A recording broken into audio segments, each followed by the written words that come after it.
7ാം class മുതലാണ് സുജിത്ത് തന്റെ സ്വപ്നങ്ങൾക്ക് പിന്നാലെ സഞ്ചരിക്കാൻ തുടങ്ങിയത്.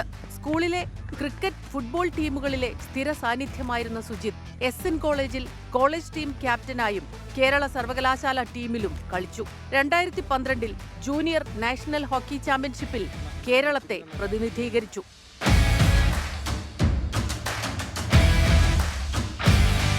2019-ലാണ് സുജിത്തിന്റെ സ്വപ്നങ്ങളെ തകർത്ത് അസുഖം വില്ലനായി എത്തിയത്. വീട്ടിൽ വെച്ച് രക്തം ഛർദ്ദിച്ച സുജിത്ത് വിൽസൺ ഡിസീസ് രോഗത്തിന്റെ പിടിയിലാണെന്ന് ഡോക്ടേഴ്സ് വിധിയെഴുതി.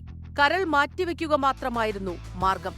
അമ്മ താര കരൾ പകുത്തു നൽകാൻ തയ്യാറായതോടെ 26-ാം വയസ്സിൽ ശസ്ത്രക്രിയ നടത്തി കരൾ മാറ്റിവെച്ചു. പിന്നെ കായികാധ്യാപകനായ സുജിത്ത് ഇന്ത്യക്ക് വേണ്ടി മത്സരിക്കണമെന്ന തന്റെ സ്വപ്നങ്ങൾക്ക് പിന്നാലെ പതിയെ വീണ്ടും യാത്ര തുടർന്നു.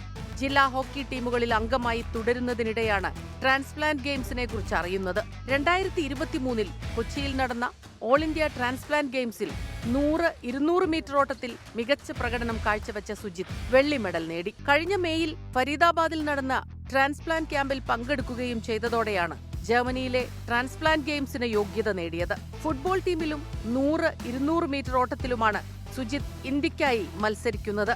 സുജിത്തിന്റെ ഇനിയുള്ള ലക്ഷ്യം രാജ്യത്തിനൊരു മെഡൽ എന്നതാണ്.